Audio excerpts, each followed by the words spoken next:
Bienvenue chers amis au cœur de l'émission Homo Micro. Homo Micro, l'émission qui se prend en mots. Au cœur de la culture LGBT, QI+, Brahim Naik Balk, entouré de ses chroniqueurs, inonde de couleurs les ondes depuis 2004. L'aventure continue avec cette nouvelle émission qui commence maintenant. Eva, tu es libraire homo à la bouche. Alors depuis que vous êtes installée dans le 11e arrondissement et que vous avez donc créé cette coopérative, comment ça se passe et comment vit cette librairie dans le 11e arrondissement? Alors, je me permets de te reprendre, il y a eu deux temps différents. Il y a eu d'abord l'installation dans le 11e, donc on a dû déménager, on ne viendra pas sur l'histoire, mais on a rouvert dans le 11e en juin 2020, donc il y a 1 an et demi. Et nous sommes devenus une coopérative en juillet 2021, donc il y a 6 mois. Et ça se passe bien, c'est ce qu'on espérait, c'est-à-dire que les gens ont retrouvé le chemin des mots à la bouche, même si l'adresse a changé, et que des nouvelles personnes nous ont découvert. Et ça, c'est plutôt une source de réjouissance aussi. Alors pour citer un peu les autres libraires et toutes les personnes qui travaillent avec toi, les nommer. Alors oui, Homo à la bouche, donc on est 4 libraires et une apprentie. Donc il y a moi, Eva, il y a Kamel, Nicolas, Jimmy, Fenella, qui est notre apprenti. Et jusqu'à fin décembre, on a également toujours Walter qui nous a aidés pour faire la transition, donc qui nous a transmis la librairie. Et vous n'avez pas trop souffert un peu de la pandémie? Bah si, comme beaucoup de commerces, mais ça ne nous a pas empêchés de continuer à être motivés. Et les lectures, ça se passe aussi bien? Donc vous avez souvent des auteurs qui passent par chez vous? On essaye, depuis qu'on peut de nouveau accueillir du public, on a fait, cet automne, on a fait 1 à 3 rencontres par semaine. On essaye de sanctuariser la plage du jeudi soir pour ça. Toutes les infos sont en ligne sur le site, les réseaux sociaux et la newsletter. Quel est le message qu'on peut passer à ceux qui nous écoutent, les auditrices et auditeurs de l'émission Homo Micro? Donc avant les fêtes, courez, venez toutes et tous homo à la bouche, par exemple, ou allez voir sur le site notre sélection si vous ne pouvez pas venir.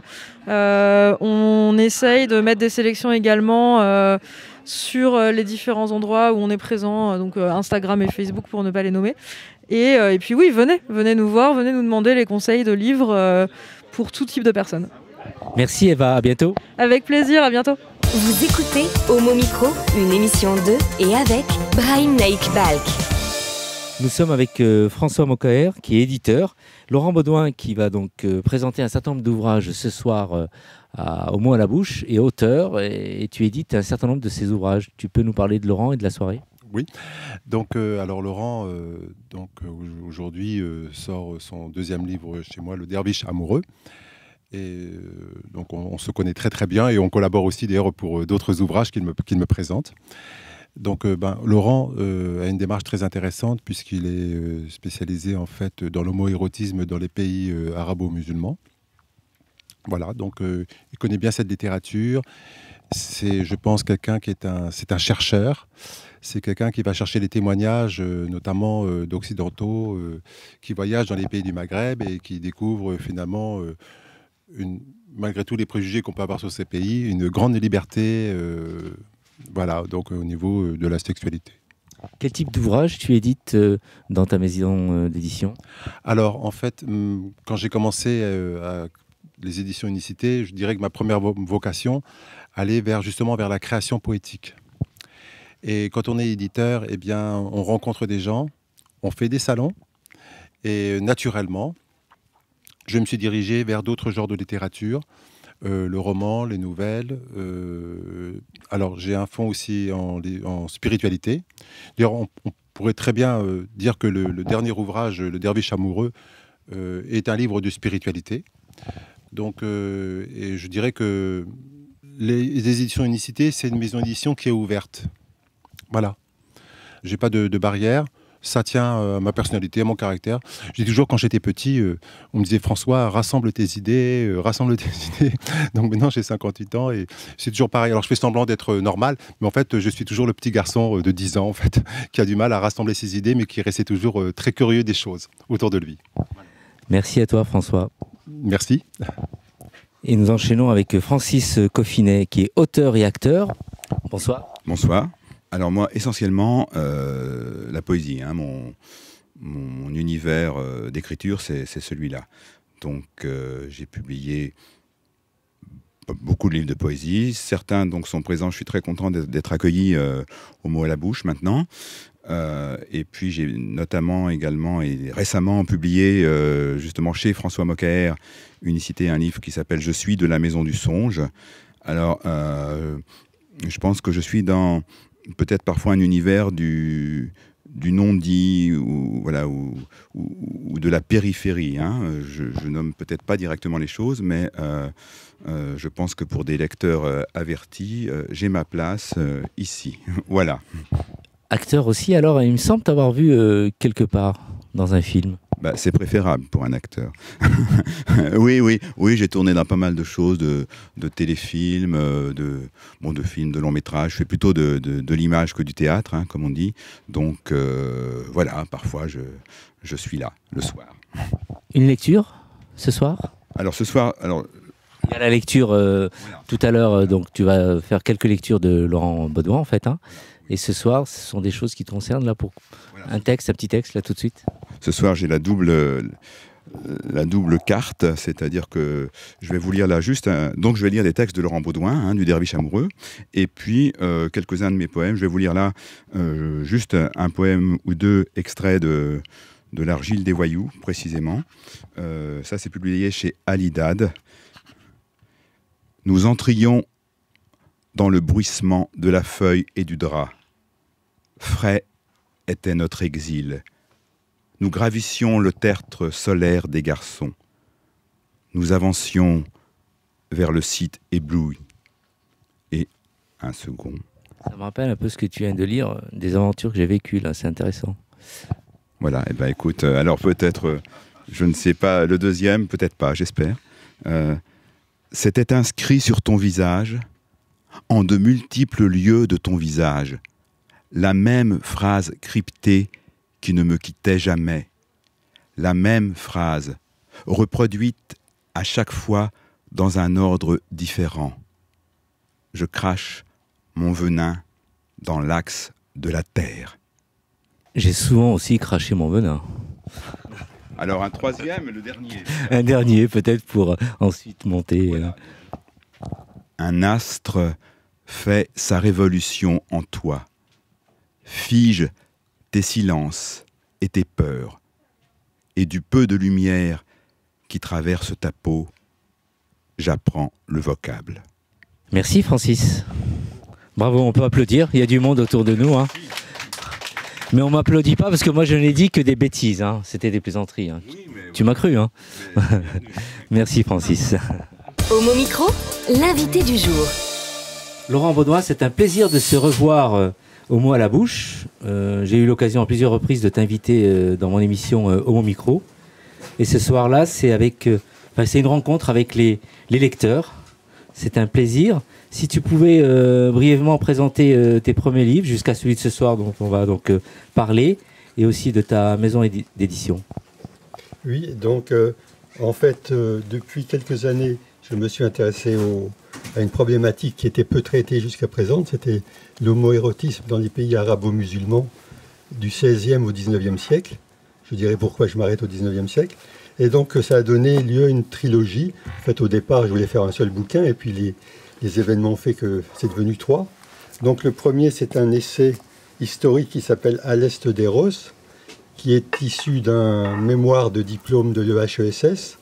Donc c'est un travail universitaire que j'ai transformé en ouvrage lisible par le plus grand nombre, bien sûr. Et à partir de là, j'en ai tiré 2 autres ouvrages. Un qui est Les dires des nuages qui pleurent ou l'histoire de Taïeb et Tahir, qui est un conte ottoman, puisque quand j'ai commencé à l'Est des Roses, j'avais trouvé dans la littérature que j'ai consultée un conte ottoman dont je n'avais pas la matière, je n'avais pas le texte. Donc j'ai fait des recherches, et puis j'ai trouvé un texte en ottoman. Alors évidemment, en ottoman, il fallait quand même que je passe par une traduction. Et donc j'ai trouvé un traducteur ottoman qui m'a traduit ce livre, qui est un conte homoérotique et mystique à la fois du XVIIe siècle, et qui est très intéressant. Et en dernier, j'ai donc terminé la trilogie par Le Derviche amoureux, qui est une rencontre, cette fois non pas fictive, mais réelle, entre un journaliste anglais en 1817 et son jeune guide afghan, le derviche Ismaël, qu'il rencontre en Mésopotamie, à l'époque c'est l'Irak d'aujourd'hui, en Perse, et qui lui parle de son amour pour les garçons. Et donc s'établit entre eux un dialogue assez étonnant entre un bon chrétien totalement fermé à l'homosexualité anglais et un jeune musulman ouvert, comme à l'époque on l'était, à l'homosensualité. Voilà. Merci Laurent. Un mot peut-être de la part de Eva, des mots à la bouche. T'es surprise que je t'interroge, simplement pour nous dire qu'on est dans une ambiance où il y a des lecteurs aussi qui sont avec nous. Et nous sommes vraiment ravis et fiers que tu nous reçoives. Merci encore. Et si tu voulais un peu le lancer, donc, cette soirée. On est très, très heureuse de vous recevoir à la librairie. Je sais que tu fais l'émission notamment sur le changement de lieu. Pour info, donc on sait que l'image ne passe pas à la radio. Nous sommes désormais, les rencontres se font au rez-de-chaussée, donc on peut s'installer un peu plus confortablement. Et là, presque tout le monde peut s'asseoir, c'est quand même pas mal. Voilà, et on est ravis de vous avoir tous ici ce soir pour échanger autour des livres de Laurent Baudouin. Voilà. Merci pour ton accueil et merci à toute l'équipe des mots à la bouche. Et nous allons donc démarrer pour parler de ce livre. C'est bien sûr notre personnage critique de l'émission Homo Micro, Étienne Bompé-Femme, qui assure une chronique à Homo Micro qui s'appelle LGBT. Et là, Étienne, tu as lu le livre et ta critique, c'est... J'ai toujours détesté qu'on m'impose quelque chose, surtout un livre. À l'école, c'était toujours au trimestre suivant que j'ouvrais le livre étudié le trimestre précédent, et je m'étonnais, en fait, c'est pas si mal à rebours. Hein. Alors, quand Brahim m'a proposé de lire Le Derviche amoureux, je n'ai rien dit, mais j'ai râlé intérieurement. J'ai cependant accepté, pour les mots à la bouche, ma librairie préférée, et dans l'espoir d'y trouver un intérêt. Après avoir accepté, Brahim m'a envoyé le titre du livre par texto. Nouveau râle, un derviche sérieux, le type qui danse en faisant tournoyer une nappe. Bon, je me suis dit que ça me permettrait au moins d'élargir mes horizons. Puis j'ai rencontré Laurent Baudouin, qui a eu l'immense générosité de me le donner, son ouvrage. Il m'en a touché un mot, expliqué qu'il s'agissait, d'autre chose que d'un roman. Or, je suis un lecteur compulsif de fiction uniquement. 2, d'une compilation de textes écrits par un voyageur du 19e siècle, un classique, ce que j'ai tendance à détester. 3, d'un livre qui s'inscrit dans une trilogie, et dans ma tête, j'ai pleuré. Devrais-je lire les 3 pour ce soir? Bon, vous l'aurez compris, je n'avais pas envie de lire ce livre. Tous les astres étaient alignés pour que je le déteste. Contrairement à mes années lycée, j'ai lu l'ouvrage. Je l'ai ouvert et, merci Brahim pour cette découverte, et merci Laurent pour cette merveilleuse initiative que la tienne. Le récit raconte le voyage de l'anglais James Silk Buckingham en Mésopotamie et en Perse. Un jour, alors qu'il se prépare à un nouveau voyage, il fait la rencontre d'un derviche. Pour info, un derviche, c'est pas qu'un danseur, c'est aussi une personne qui suit la voie ascétique soufie, requérant l'acceptation du déniement comme voie de recherche spirituelle, ainsi que le choix d'une pauvreté et d'une austérité extrême. C'est pas moi qui le dis, c'est Wikipédia. Un outil qui m'aurait bien servi au lycée, soit dit en passant. Bref, ce dernier donc se propose d'être son guide. Un peu inquiet par cette proposition soudaine qui ressemble plus à un piège qu'à une innocente proposition, Buckingham accepte après avoir été rassuré par ses proches. Leur voyage commence et en sortant de la ville, le derviche Ismaël rencontre un vieil homme qui l'embrasse intensément. Tous les deux sont émus de se séparer. Buckingham pense alors qu'il s'agit de son père. Mais quand il pose la question à son compagnon de voyage, celui-ci lui explique qu'il s'agit du père de la personne qu'il aime. Buckingham pense évidemment qu'il s'agit d'une femme. Nous sommes en 1829 après tout. Mais plus tard, le derviche le contredit. Il est tombé amoureux d'un homme. Le récit suit alors la trajectoire de cet homme étrange, Ismaël, qui ouvrira les yeux de Buckingham sur un monde qu'il n'imaginait pas. Et alors finalement, c'est une bonne lecture alors? Un très bonne, oui. J'ai beaucoup aimé l'aura du derviche qui m'a fait penser au Candide de Voltaire. Son regard posé sur le monde, son absence de jugement et l'étonnement quand il découvre que d'autres imposent le leur. Mais selon moi, l'intérêt du livre réside vraiment ailleurs. Il historicise l'homosexualité, terme bien sûr anachronique. En se demandant si c'est normal pour un homme d'aimer un autre homme, Buckingham réfléchit sur le genre de l'amour et les amours homosexuels à travers le temps, en partant de la Grèce antique. Or, savoir d'où l'on vient me paraît extrêmement important. Tout d'abord pour prendre conscience que les acquis ne sont pas éternels. Du jour au lendemain, l'homophobie peut prendre le dessus sur l'acceptation quand le dominant impose sa façon de penser au vaincu.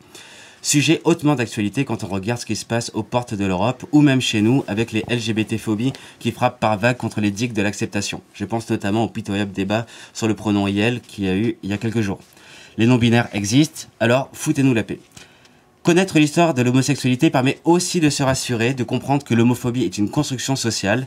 Attention néanmoins à ne pas appliquer de syllogisme à la truelle, comme on peut le voir avec les animaux homosexuels et l'anthropomorphisme que l'on applique sur ces soi-disant couples. Un gay est un homme qui aime les personnes du même sexe. Un bonobo aime un autre bonobo du même sexe. Ce bonobo est donc gay. Faux. Certes, des hommes pouvaient coucher avec des hommes dans la Grèce antique, par exemple, mais il ne s'agissait pas de couple gay à proprement parler. La culture gay est une culture. Qu'on l'embrasse ou la rejette, elle existe. Le terme homosexuel n'apparaît qu'à la fin du 19e siècle. Buckingham meurt, lui, en 1855. Encore une fois, merci Wikipédia. Néanmoins, le savoir qu'apporte Laurent Baudouin à travers Buckingham se présente comme une arme dont on s'équipe face aux attaques du type « ce n'est pas naturel, c'est une passade », etc. Non, nous ne sommes pas une mode, nous sommes ici pour durer. Voilà pourquoi je pense que tous les gays devraient lire Le Derviche amoureux. L'autre intérêt du livre réside dans les magnifiques illustrations de Rachid Boukarta. Ces planches coloriées aux traits minimalistes et fins viennent éclairer le livre. Je vous laisserai découvrir la couverture dans la librairie Les Mots à la bouche ou sur le site de la librairie. Enfin, au-delà d'une simple compilation des textes de Buckingham, le livre se clôt sur une analyse de Laurent Baudouin sur le texte que nous venons de lire. C'est brillant, léger et intéressant. Je vais le laisser en parler lui-même avec les personnes présentes ce soir. Pour conclure, je dirais que, selon moi, c'est le livre que tout le monde devrait avoir dans sa bibliothèque. Je me permets donc de poser la première question à Laurent. Pourquoi avoir choisi ce texte de Buckingham et comment le connais-tu ? Alors, je le connais du fait du premier livre que j'ai fait, c'est-à-dire À l'Est des Roses, qui là est un travail sur 60 récits de voyage. J'ai trouvé 60 récits de voyage qui parlent d'une manière ou d'une autre de l'homosexualité. Parce qu'il y a beaucoup de voyageurs qui vont dans ces pays et qui disent eux-mêmes « ce que j'ai vu là-bas est tellement horrible que je ne veux pas en parler ». Donc déjà, ceux-là, je les élimine, ils ne peuvent pas parler. Et puis il y en a d'autres qui ont dit « écoutez, là-bas, il y a un type d'amour qui nous étonne, qui n'existe pas en Europe, entre guillemets. » C'est un petit peu faux cul, mais qui n'existe pas en Europe et on veut bien vous en parler. Alors certains en parlent longuement. Et Buckingham, lui, qui est parti faire un voyage, évidemment, sans aucune prétention ethnographique, comme aucun autre de l'époque, rencontre ce derviche et entreprend de dialoguer avec lui. C'est ça qui m'intéressait. C'est-à-dire que non seulement il s'étonne que ce garçon lui dise qu'il a quitté Bagdad pour accompagner Buckingham par chagrin de la mort de son ami, ça ouvre le débat sur qu'est-ce que c'est que l'homophilie. Je ne parle pas d'homosexualité, parce que le terme n'existait pas à l'époque, d'homosensualité, d'homophilie dans les pays arabo-musulmans. Et très naturellement, ce jeune homme, il est jeune, il a 25 ans, raconte son expérience et ce qu'il pense. Et c'est lui, paradoxalement, qui s'étonne de la faible ouverture d'esprit au départ de Buckingham. Mais petit à petit, avec le temps, l'amitié se créant entre les deux, un dialogue réel s'ouvre. Et ça m'a paru intéressant d'isoler ce texte pour le... Alors en fait, ce que j'ai fait, c'est que, bien sûr, dans son livre qui s'appelle Travels in Assyrian Media, il parle de tas d'autres choses, archéologie, tout ce qu'il a vu sur l'homophilie apparaît par petites bribes à droite à gauche. Alors j'ai rassemblé ça pour en faire un titre qui s'appelle Le Derviche amoureux. Donc c'est les textes exacts, c'est vraiment les textes de Buckingham que je n'ai pas trafiqués, mais qui sont rassemblés pour faire un corpus cohérent sur cette thématique. Étienne Bonpefam, merci pour cette critique. Alors Laurent, en quoi le derviche amoureux est-il une histoire d'amour ? Écoute, c'est une histoire d'amour parce qu'en fait, déjà ce garçon aime un autre garçon. Et puis au départ, on peut imaginer que ça reprend un petit peu cette notion qui n'est pas courante en Occident, mais qui est très courante dans les pays arabo-musulmans. Encore aujourd'hui, c'est ce qu'on appelle l'amitié amoureuse. L'amitié amoureuse, on peut avoir un bon ami dont on est amoureux sans pour autant se dire gay ou quoi que ce soit. Il n'y a pas de revendication identitaire là-dedans. C'est l'amitié que l'on a, l'amour qui peut être sexuel, hein, parce qu'il n'y a pas d'exclusive là-dessus, et qui considère une personne en particulier. Et c'est la mort de cette personne qui lui cause un traumatisme extraordinaire qui le conduit justement à dire écoutez, je m'en vais avec vous, cher Buckingham, parce que je suis tellement triste qu'il faut que je voie autre chose. Et puis, je vous raconterai tout. Alors, comment s'exprimer en islam cette difficulté à comprendre l'amour? Dis-nous tout, parce que c'est toujours un sujet qui m'a questionné et qui nous questionne. Mais je pense que c'est plutôt... Il y avait une différence d'approche de l'amour en Europe et en Occident et en Orient. Disons que pour lui, il est derviche. Donc, il est mystique. C'est un des mystiques de l'islam. Et les mystiques de l'islam disent que l'amour physique, l'amour terrestre, y compris physique, donc y compris sexuel, peut conduire à l'amour divin, à condition qu'il soit sincère et authentique et durable. Et constant plutôt que durable. Et d'ailleurs, ça c'est donc une explication qui est donnée par quelqu'un qui l'a vécu. Ce derviche, c'est une histoire vraie qu'il a vécu. Et on retrouve la même chose dans l'ouvrage précédent qui est un conte. Ce conte, les dires des nuages qui pleurent, le titre déjà est très poétique. On ne sait pas trop ce que ça veut dire, mais c'est l'histoire de Taïb et Tahir. Ce sont deux jeunes qui ont vécu tout le temps ensemble et qui ont entre eux cette amitié amoureuse et qui vont la découvrir avec deux autres personnages qu'ils rencontrent par hasard dans des circonstances tragiques. Ces deux Anglais.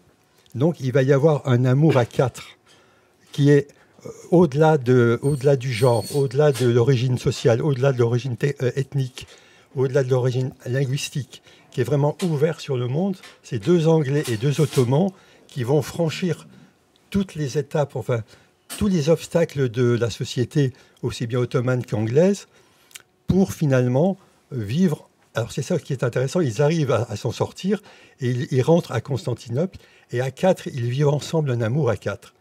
Et le texte dit, le poème de Ataï, qui est soufi, dit, à la fin de leur vie, on ne sait pas à quel âge ils meurent, à la fin de leur vie, ils entrent directement au paradis. Pourquoi? Parce que leur amour était sincère. C'est le critère de base, c'est la sincérité du cœur qui fait que l'amour physique, l'amour terrestre, conduit à l'amour de Dieu et ouvre les portes du paradis. Ça, c'est une différence avec l'Occident, on n'a pas du tout ça. Homo Micro, le cercle des chroniqueurs. Annabelle, bonsoir. Alors ce soir, nous sommes de sortie Homo Micro et de sortie et nous sommes au mot à la bouche. Bonsoir à toutes et tous. Et oui, on est hors les murs, on est hors du studio d'Homo Micro. Art pour Yael, alors ce soir, le programme, dis-nous tout. Eh bien, pour cette émission spéciale littérature, on va parler de deux ouvrages. Satisfaction, de Nina Bouraoui, À la demande d'un tiers, de Mathilde Forget. Alors, nous sommes donc au mot à la bouche. Je suis sûr que dans cette librairie qui est installée depuis maintenant plusieurs mois, tu es déjà venu au moins 10-15 fois. Oh oui, bien sûr, Brahim. Non, c'est vrai que je suis déjà venue ici. Et pour faire envie à nos auditrices et à nos auditeurs, j'ai envie de leur dire, vous avez connu les mots à la bouche dans le Marais? Eh bien, vous allez adorer rue Sainte-Ambroise. Pourquoi? Parce que c'est plus grand. Qui dit plus grand dit plus de livres. Et il y a des livres LGBT et pas que. Donc c'est pour toutes et tous. Et nous sommes dans un quartier qui fait village, très très vivant. Et on est vraiment bien ici. Alors, ton premier livre ce soir? Commençons par Nina Bouraoui, romancière née en 1967, d'origine franco-algérienne. Déjà 18 ouvrages au compteur. Dans son dernier livre, Satisfaction, Nina nous embarque dans une histoire que l'on écoute, que l'on voit, où se mêlent souffrance du désir, homosexualité, Algérie, France, enfance. C'est un livre écrit à la première personne du singulier. La narratrice s'appelle Michel Alki, une Française mariée à Brahim, un Algérien. Ils ont un fils, Erwan, environ 14 ans. Ils vivent à Alger. Cela se passe durant les années 77-78. Michel est femme au foyer, son fils comme seul motif d'exister. Elle aime Brahim, mais n'est plus amoureuse. Cette femme est une exilée dans l'âme. Mélancolique, seule, triste, qui n'aime pas son corps. Pour tenir le coup, elle va écrire sa vie, ses ressentis, dans des carnets. Extrait. Il me faut tout écrire, retenir. Moi, qui me déplace en biais du réel, marchant dans l'ombre des arbres et des monuments. Les mots sont les témoins de ce que je vis, de ce que j'invente. Photographie polaroïde de mes pensées. Ils me rassurent quand je ne parviens pas à m'inscrire dans la normalité. La narratrice nous embarque dans son histoire, très visuelle et descriptive. La nature algérienne est très présente, douce et sauvage, comme Michel Alki. Parlons de sentiments. Elle va faire la rencontre d'une femme exilée comme elle, Catherine Bouzba, très féminine et séductrice. Catherine, c'est aussi la mère de la petite copine du fils de Michel. une ado androgyne, garçon manqué, qui aime bien se battre. Ces duos sont calqués sur un même modèle où les antagonistes s'attirent, objet de l'adoration et du désir versus alibi du paraître et passe-temps. Michel va aussi se questionner sur sa sexualité et celle de son fils. Va s'en suivre des allers-retours de souffrance homosexuelle et du désir unilatéral. Le temps arrivera où Michel se rend compte que Catherine est mirage, qu'elle lui fait plus de mal que de bien. Petit à petit, le jour se lève sur la véritable personnalité de Catherine. Arrivera un événement fatal qui fera que son amour adoré pour Catherine sera tel que le jour n'existera plus. Au même moment, la musique de Satisfaction résonne. Satisfaction de Nina Bouraoui aux éditions Jean-Claude Lattès. Merci pour ce premier livre. Et on en arrive maintenant au second, Annabelle. Oui, alors le second, Mathilde Forget, à la demande d'un tiers. Donc, Mathilde, on en avait déjà parlé durant l'année 2021 avec le dernier ouvrage qui s'appelait De mon plein gré. Donc là, ce soir, on parle de À la demande d'un tiers. Pourquoi on parle de ce roman ? Car il est sorti dernièrement en format poche. Alors, le contexte. La narratrice, Mathilde Forget, a perdu sa maman par suicide alors qu'elle était encore enfant. Va s'en suivre une quête sur les raisons de cette disparition. Le récit alterne entre passé et présent, entre enfance et vie d'adulte, entre découverte de secrets familiaux et souffrances intériorisées. Dans ce livre, de nombreuses allégories, des moments de pause, de réflexion et de compréhension de soi. Exemple frappant avec ce chapitre consacré aux poutres de sa chambre. Elle écrit « Les fentes sont des indicateurs précieux pour comprendre l'histoire d'une charpente. » Comme je l'ai dit, Mathilde nous fait part de souvenirs d'enfance. Et pas n'importe lesquels. Ils sont comme des flashs pour mieux comprendre les conséquences induites par la perte de sa mère, notamment son rapport à la mer, à la folie. D'ailleurs, voici un extrait dans lequel l'autrice s'autoteste à la folie. Sur le carrelage trop propre de ma cuisine, je profitais d'un chagrin dont j'avais oublié la cause, pour essayer d'aggraver mon état psychique. J'ai commencé par taper mon index contre mes pouces, à intervalles réguliers, et j'ai répété en boucle la même phrase. « Bambi est un connard, Bambi est un connard !» Mais dans ma psyché, rien ne semblait se troubler. Alors, j'ai fixé un objet, jusqu'à ce qu'il ne représente plus rien de familier. Je devais faire disparaître les repères auxquels mon cerveau pouvait s'accrocher, pour interpréter de manière sensée la réalité. Mon téléphone a sonné. C'était Joséphine. Je lui ai dit que je ne sentais plus mes doigts, que mon frigo était ovale et que Bambi était un connard. J'espérais qu'elle appelle les urgences psychiatriques. Joséphine m'a répondu qu'elle n'appellerait pas les urgences, que je devais aller me coucher et que bien sûr Bambi était un connard. Ce livre touche des sujets délicats, sensibles. Et pourtant, Mathilde arrive à nous faire sourire quand elle visite par exemple sa sœur à l'hôpital psychiatrique ou qu'elle nous raconte l'enterrement d'une abeille durant son enfance. Comme un brin d'humour pour mieux supporter sa peine. Aussi une parabole pour exprimer sa pudeur, héritage d'une éducation protestante.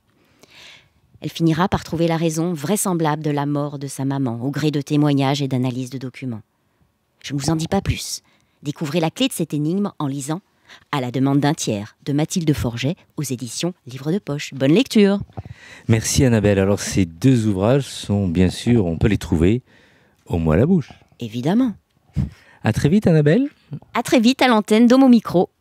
Homo Micro, l'invité du jour. Alors Laurent Baudouin, c'est vraiment passionnant tout ça. Peut-on voir maintenant dans cette approche de l'amour une différence d'appréciation entre l'Orient et l'Occident ? Oui, justement, il y a cet aspect mystique qui nous dépasse. Enfin, actuellement, je ne vois pas très bien où on pourrait trouver l'équivalent, mais qui est extrêmement intéressant, puisque on a des poèmes par exemple, de Saadi, le grand poète persan, ou surtout de Rumi, et qui dit que justement, l'amour mystique l'amour physique peut conduire à l'amour mystique, et qui dit surtout, et c'est ça à mon avis la grande humilité de ces penseurs orientaux, ils disent on ne peut pas connaître les mystères de l'amour. L'amour, alors je peux dire quelques textes que j'avais retenus. Rumi, qui est du XIIIe siècle, dit la souffrance de l'amoureux est différente de toutes les autres. L'amour est l'astrolabe, c'est-à-dire un instrument d'observation des mystères de Dieu. Et pour montrer que l'amour humain est un mystère insondable, qu'il est vain d'essayer de comprendre, il dit « Quoi que je puisse dire pour parler de l'amour et pour l'expliquer, quand j'arrive à l'amour lui-même, j'ai honte de mon explication. » Je trouve que c'est un vers très beau et qui explique tout. Donc, et en fait, il dit, puisqu'on est incapable de comprendre l'amour, il ne faut pas s'y opposer quand il nous tombe dessus. Il faut l'accepter avec humilité. C'est un don de Dieu, donc allez-y. Et si ça conduit à l'amour physique, allez-y, du moment que vous le faites de façon sincère. Et les portes du paradis vous seront ouvertes. Alors, y arrêter ces regards, c'est simplement ce que tu as fait en étudiant l'homo-érotisme arabo-musulman dans ton essai, à l'est d'Eros, et qui est la matrice des deux autres, j'en suis persuadé. Vrai ou faux? Oui, ben, tout à fait, parce qu'en fait, dans toute cette recherche, moi ce qui m'intéressait, en fait, c'était d'essayer de voir pourquoi il y a cette différence d'appréciation que l'on a en Occident et même dans les pays arabes aujourd'hui sur l'homosexualité, comme si c'était quelque chose d'absolument inexistant, condamnable, alors qu'on voit que dans la culture, et les textes que j'ai trouvés le prouvent, la culture arabo-musulmane, c'était une réalité, et surtout une réalité qui ne conduisait pas au drame forcément. Il fallait, lorsqu'on était mystique, mais pas forcément, considérer qu'on avait un amour pour quelqu'un, on le vivait. Du moment, il y avait une seule condition dans ces pays-là, surtout dans l'Empire ottoman, qui était un empire d'ordre. Il fallait ne pas troubler l'ordre public. Donc faire ce que vous voulez chez vous, mais ne perturbez pas l'ordre public. C'était une condition pour accepter cette façon d'aimer. C'était pas idéologique, c'était pas moral. Il fallait respecter les règles pour que la société... Pourquoi? Parce qu'il disait que si l'amour, qu'il soit hétéro ou homo, peu importe, était trop visible et trop expansif, ça crée des jalousies et des perturbations. C'est-à-dire que ça crée des tensions dans les familles, des tensions dans la société. Ça perturbe l'ordre social, ce que l'Empire ottoman détestait avant tout. Donc, faites les choses avec humilité, avec tempérance. Il y a toujours ce besoin de ne pas aller dans l'excès. D'ailleurs, c'est dans le Coran aussi, c'est dans la religion islamique. Pas d'excès, c'est la tempérance avant tout. Ça me rappelle un peu, j'ai eu une aventure avec un garçon, donc c'était bien parti, donc c'était au Maroc, cet été à Taroudan. On est resté 2 semaines ensemble et on avait plein de projets, tout ça, et notre relation, elle était visible. Et j'ai dû faire sans doute l'erreur de montrer qu'on était ensemble. Et là, depuis que je suis revenu à Paris, je suis rentré en septembre dernier, eh bien, j'étais en contact avec lui jusqu'à il y a encore 2 semaines, et depuis, silence radio. Et j'ai appris que son entourage familial et sa famille a tout fait pour arrêter notre relation, et ils ont tout fait pour influencer ce garçon en question. Voilà, donc ça me rappelle un peu ce que tu viens de décrire là. Alors, qu'est-ce qui distingue d'Eros, l'ouvrage que tu as sous les yeux, des 2 autres titres de la trilogie des dires de nuages qui pleurent et le dévriche amoureux, Laurent? À l'est d'Eros, c'est un recueil de textes et d'expériences vécues. Ce sont des voyageurs occidentaux qui partent en Orient à partir du XVIe siècle. Pourquoi? Parce que c'est le début des vrais contacts entre l'Orient et l'Occident, après les capitulations, c'est-à-dire les traités qui sont passés par François Ier et Soliman le Magnifique. L'Orient s'ouvre à l'Occident, les voyageurs en profitent parce que ça les intéresse, puis ils en ont un petit peu marre il faut bien le dire, de la littérature classique, de l'Occident. Ils veulent voir autre chose, donc ils partent en masse. Alors ils partent, mais évidemment pour découvrir un Orient quelquefois fantasmé, mais aussi pour différentes raisons. Ils sont diplomates, ils sont missionnaires, ils sont religieux, ils sont commerçants, ils sont intellectuels et autres. Et donc j'ai parcouru tout ça, c'est un énorme travail qui a pris plusieurs années, et j'ai retenu un certain nombre de témoignages, ce qui m'a permis de faire une typologie des informations recueillies. On comprend mieux comme ça à la fois ce que pensent les Occidentaux de l'homo-érotisme orientaux, et en même temps ça montre ce qu'ils pensent de l'homosexualité en Occident, par contre-coup. Et puis j'ai eu la chance aussi de tomber sur quelques récits de voyageurs orientaux en Europe. Il y en a beaucoup moins. parce que l'Empire ottoman, notamment, s'intéressait très peu à l'Europe. Il s'intéressait plutôt à l'Extrême-Orient. Donc, mais quelques-uns sont venus en Europe et ont raconté ce qu'ils voyaient. Alors là, c'est intéressant, parce qu'il y a une évolution. Je pense surtout à l'Empire ottoman, qui allait quand même de l'Algérie à l'Afghanistan. C'est quand même un gros morceau.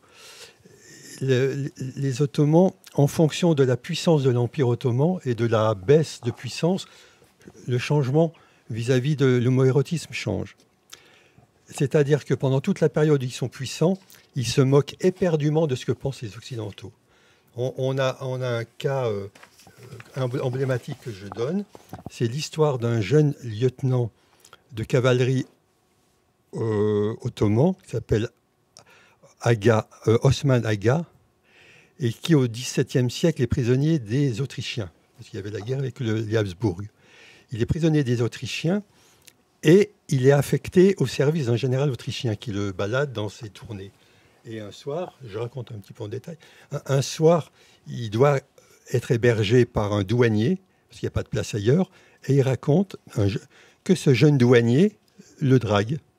C'est un jeune douanier de 14-15 ans, et il raconte comment il lui dit « Écoute, viens de coucher avec moi, déshabille-toi, mets-toi au lit, etc. » Et alors, il est très étonné, le jeune lieutenant de cavalerie, et il dit bien que je sois très excité, etc., je n'ai pas cédé à la tentation.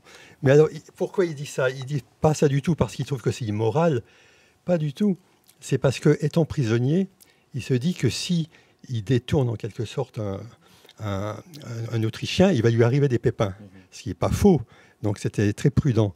Et alors, ce qui est intéressant, c'est que lorsque le jeune Autrichien lui dit « Raconte-moi tout ce qu'on dit sur la Turquie, raconte-moi ce que vous faites, il paraît que vous faites des choses, je veux savoir comment on fait », le jeune Ottoman ne se démonte pas et surtout, il ne contredit pas son interlocuteur. Il ne dit pas « Écoute, ce qu'on dit sur mon pays, c'est affreux, c'est pas du tout vrai ».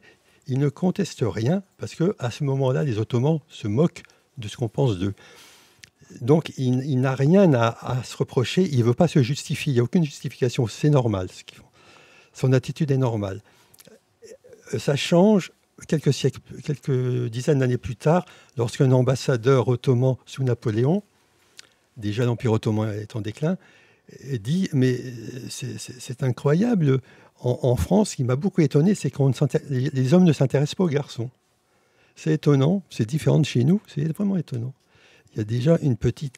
Et plus tard, il y aura un ambassadeur du Maroc, justement, qui va dire, mais écoutez, c'est très bien ce que vous faites. Nous, la modernité qu'on veut venir prendre chez vous, elle est hétérosexuelle. Hein, je traduis en mes termes. Hétérosexuelle, donc il est tout à fait normal que l'on fasse comme vous et que l'on se débarrasse de ces vieilleries que sont l'homoérotisme. Et on va faire comme vous pour être moderne. Voilà. Homo Micro, le cercle des chroniqueurs.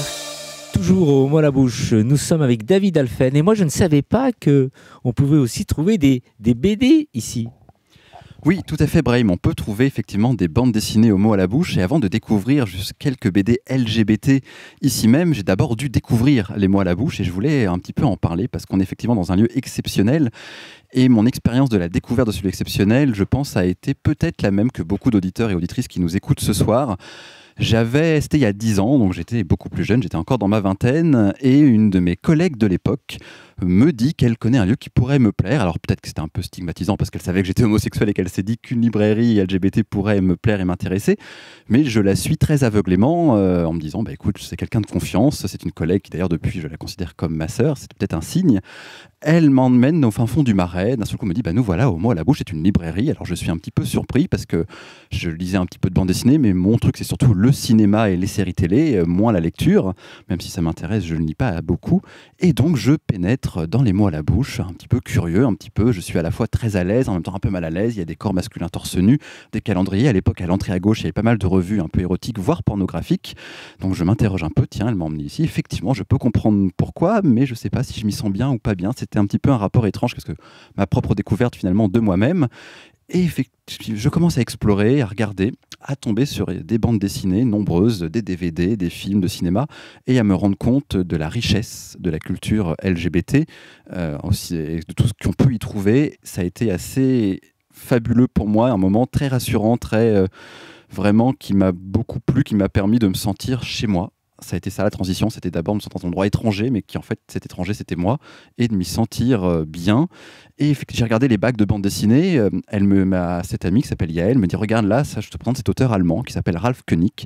Donc je bouquine ces bandes dessinées, je découvre Ralph König, auteur de bande dessinée qui parle souvent d'homosexualité évidemment, il l'est lui-même, avec beaucoup d'humour, de satire, c'est un petit peu un mélange improbable entre Le Canard enchaîné et South Park. Je ne sais pas s'il aimerait cette comparaison, mais c'est un petit peu l'idée que j'en ai. Il parle souvent d'un couple qui est récurrent dans sa bande dessinée, qui sont dans des situations assez abracadabrantes, et parfois au contraire très très proches de nous, mais toujours avec un humour décalé, parfois souvent beaucoup de sexe, mais raconté de façon très sobre et avec beaucoup de délicatesse, de satire, de tendresse. Récemment, j'ai appris justement par Antonin, lors d'une récente émission, qu'il avait également fait sa propre version de Lucky Luke, que je n'ai pas encore lu, mais que j'ai justement acheté ici, que je pourrais peut-être vous conseiller un jour. J'ai découvert également récemment Les Générations, qui est une bande dessinée italienne qui est actuellement en rupture de stock, écrit par une Italienne justement sur un jeune homosexuel qui fait son coming out au fin fond d'une commune très rurale d'Italie, avec une famille extrêmement présente, comme on peut connaître le côté italien, presque un peu cliché, caricatural. Malheureusement, évidemment, son coming out ne se passe pas très bien. Il va donc se retrouver dans une grande ville où il va tomber amoureux d'un homme un peu plus âgé que lui, vivre une histoire d'amour. Et au moment de la rupture, il se retrouve obligé de rentrer chez lui, dans sa famille. Et ça se passe de nouveau pas très bien. Il doit retrouver son père, il appréhende beaucoup. Avec ses tantes, ça se passe un petit peu mieux, mais je vous en dis pas plus. Les Générations à découvrir et à redécouvrir quand ce sera de nouveau en stock. Et dans cette découverte, moi j'ai toujours rêvé quelque part, moi en tant qu'auteur de cinéma, je me suis dit peut-être qu'un jour j'aimerais bien être sur les étagères des mots à la bouche, mais c'était pour moi un grand fantasme totalement inassouvi, vous voyez, j'en bafouille d'émotions, inaccessible, jusqu'au jour, effectivement, la suite de mon court-métrage Les incroyables aventures de Fusionman pour Canal+, a fini par devenir une bande dessinée. Et je suis arrivé très timidement, très timidement, au mot à la bouche, en demandant vraiment du haut à l'époque de mes 26-27 ans, est-ce que vous pourriez éventuellement publier ma bande dessinée Fusion Man? Je pense que c'est peut-être la cible, mais voilà, j'étais vraiment bafouillant. Pour moi, je me suis dit, mais ça serait vraiment génial. Ils ont accepté, ils m'ont dit, mais oui, bien sûr, Fusion Man a tout à fait sa place au mot à la bouche. Et d'un seul coup, je réalisais un rêve de gosse, littéralement. J'étais sur cette étagère, ça a été génial, et depuis d'ailleurs, les volumes suivants y sont. Et je tiens à marquer, pour conclure, l'importance des mots à la bouche, parce que j'ai beaucoup voyagé, et dans des endroits où il y avait beaucoup de librairies LGBT, des endroits très LGBT-friendly, San Francisco, New York, Barcelone, eh bien, les librairies LGBT ont quasiment totalement disparu. Je crois qu'il en reste une à Berlin, une toute petite à Barcelone. À New York, il y en avait 2 qui ont totalement disparu également. Il y a un centre LGBT qui a ouvert une petite librairie qui est ouverte et tenue par des bénévoles quand ils peuvent, mais voilà, c'est devenu quasiment introuvable. C'est pour ça que quand j'ai vu que les mots à la bouche ont failli disparaître dans le Marais, j'ai eu très très peur, parce que finalement, c'était un courant général qui existe actuellement où tous ces lieux communautaires disparaissent alors qu'ils sont extrêmement nécessaires. Il y a beaucoup d'ouvrages ici qu'on ne pourrait pas trouver s'ils n'étaient pas disponibles au mot à la bouche, et c'est pour ça que j'ai été très rassuré de voir qu'ils ont déménagé, et en plus, je crois qu'ils en diront plus tard un peu plus, avec succès. Merci à toi David. Alors le message qu'on peut aussi passer à tous les lecteurs, surtout n'hésitez pas de pousser la porte d'une librairie et d'éviter d'aller acheter, se procurer ces livres en ligne. Oui, bah exactement, quand vous avez la possibilité. Alors évidemment, je peux comprendre que pour les gens Provence, c'est pas évident, mais les mots à la bouche font aussi de la livraison. Donc ça peut être aussi important effectivement de commander pour soutenir la librairie. Puis on trouve les mêmes ouvrages. En plus, ils font du conseil, du très bon conseil. Tous les gens qui y travaillent savent ce qu'ils vendent, connaissent leurs produits, connaissent les œuvres, connaissent même les auteurs. La preuve, une partie d'entre nous sommes là aujourd'hui ce soir. Donc si vous les appelez, vous leur demandez des renseignements, ils sont extrêmement bienveillants, extrêmement cultivés. Ils savent c'est toujours mieux effectivement qu'aller donner de l'argent à des plateformes qu'on ne citera pas. Merci David Alphen, et à très vite à mon micro. Et je voulais justement rajouter, en plus en parlant de ces plateformes, pour rajouter un petit mot, jusqu'à encore très peu de temps, je vais la citer justement parce que c'est pour du négatif, Amazon considérait que tout ce qui était LGBT, même si c'était des livres pour enfants, comme de la pornographie. Si vous cherchiez un livre LGBT, même des bandes dessinées pour enfants, des choses, il y avait un livre sur les pingouins pour montrer l'homosexualité aux enfants, eh bien, vous tombez dans la catégorie pornographie, donc vous ne pouviez pas, si par exemple votre ordinateur était bloqué pour les enfants, vous ne pouviez pas trouver d'œuvres LGBT, peu importe le public. Le message est passé. Merci David. Homo Micro, l'invité du jour. Laurent, brièvement, et le deuxième titre, alors les dires de nuages qui pleurent. Alors les dires d'un nuage qui pleure, alors je trouve que c'est un très très beau poème. C'est un conte ottoman de Ataï. Ataï n'est pas très connu, même les professeurs de littérature ottoman ne le connaissaient pas trop, que j'ai découvert donc, et j'avais vu des extraits, des traductions en anglais, quelques vers traduits en anglais, dans un travail de chercheurs américains sur l'homoérotisme oriental. Et j'ai voulu absolument trouver l'original, donc j'ai fini par le trouver. Il y a une traduction, non pas une traduction, une transcription en ottoman mais en caractère latin, ce qui ne change rien pour moi d'ailleurs, c'est aussi obscur, faite par un professeur à Ankara en 1976. Donc j'ai cherché en France quelqu'un qui pourrait me traduire de l'ottoman. Eh ben, je peux vous dire que c'est quelque chose. Et j'ai mis 6 mois au moins pour trouver quelqu'un, un professeur d'Aix-en-Provence, qui a accepté de traduire, et alors ce qui est drôle, c'est qu'il m'a dit à un moment donné, j'ai commencé à traduire ce conte, et vous savez, ça parle d'un sujet, c'est un peu délicat à vous dire, mais je dis, mais écoutez, si, c'est très bien, c'est justement pour ça que je vous ai demandé de traduire. Et oui, voilà, c'est les amours un peu particuliers. Alors c'est quoi? C'est l'histoire donc de 2 fils de famille de Constantinople qui quittent leur pays parce qu'en fait, ils ont dilapidé l'héritage de leurs parents, ils n'ont plus d'un rond. Donc, qu'est-ce qu'on fait dans ces cas-là? En général, dans l'Empire ottoman, quand on quittait le pays, on se faisait derviche. Alors, derviche, c'est assez commode parce que c'est la pauvreté, et c'est très bien vu au point de vue spirituel. Donc, ils ont pris le bateau pour aller au monastère derviche soufi en Égypte, le plus connu de tous, qui était un petit peu le monastère de la haute société. Mais en cours de route, le bateau coule dans une tempête et ils sont repêchés par un bateau anglais. Et donc, les 2 nobles anglais qui les repêchent sont très beaux, etc. Et donc, nos 2 amis tombent amoureux d'eux. Ils tombent amoureux tous les 4. Et donc, ils sont amenés en Angleterre, où ils sont prisonniers, entre guillemets, prisonniers et amants à la fois. Et là, ils mènent une vie entre eux. Et ils sont espionnés, enfin, ils sont saisis par la police sur dénonciation d'un voisin. Et là, les 2 Anglais sont mis en prison. Et les 2 Ottomans sont condamnés à mort, à être décapités.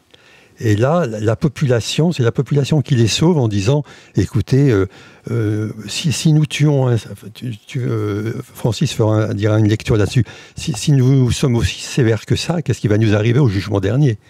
Et il ne faut pas non plus être aussi sévère pour un crime qui en fait n'en est pas un. C'est la population qui intervient.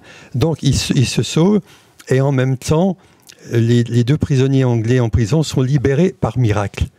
Et là aussi, c'est intéressant, c'est qu'ils voient en songe un homme habillé en vert avec un bonnet vert, c'est un représentant du prophète en quelque sorte, qui leur dit « La porte de vos plaisirs est ouverte ». Donc ils quittent, et ils sont sauvés, ils se retrouvent tous, et dans l'allégresse, ils se retrouvent à Constantinople, où ils vont vivre jusqu'à la fin de leur jour, où, comme j'ai dit tout à l'heure, ils entreront directement au paradis parce que leur amour était sincère. Alors leur amour, quel que soit le genre, quelle que soit l'origine sociale, l'origine ethnique, peu importe, du moment que c'est sincère, c'est la moralité de l'histoire. Et cette histoire figure parmi 7 autres histoires qui sont des histoires d'Ataï, qui sont des histoires morales. En fait, c'était des histoires qui étaient faites pour former les jeunes soufis, et pour former aussi, pour donner des lignes de conduite à la société de l'époque. Donc vous voyez, c'est des contes moraux. On imagine mal une histoire pareille, moraliste, en Occident à cette époque. Aujourd'hui, je ne sais même pas d'ailleurs. Qui veut dire, suivez les principes de Taïb et Tahir et vous irez au ciel. C'est quand même assez étonnant. Alors n'est-il pas étrange qu'une histoire homo-érotique figure dans un recueil de contes moralistes, justement? Oui, justement, c'est pour ça, c'est qu'en fait, c'est des contes moralistes qui sont chargés d'éduquer les gens et de leur donner les meilleurs moyens de progresser dans la société. C'était une époque où il y avait un trouble dans la société ottomane, notamment avec une poussée très forte des wahhabites, enfin de l'islam dur, qui essayaient de prendre le pouvoir. Donc il y avait une alternance entre les libéraux, les conservateurs, enfin une alternance dans l'Empire ottoman, qui faisait en fait que les gens étaient un peu perdus. Et Ataï, qui est un esprit libéral, veut leur donner des lignes de conduite qu'ils peuvent suivre. Et il en profite pour deux choses. Dans ce conte, il s'attaque en sous-main, bien sûr, il ne le dit pas directement, aux conservateurs, hein, ça c'est clair, et il ironise sur le peu d'ouverture d'esprit des Européens, parce qu'une partie de son histoire se passe en Angleterre. Et c'est là où on veut tuer des gens qui s'aiment. Et c'est là où la population réagit.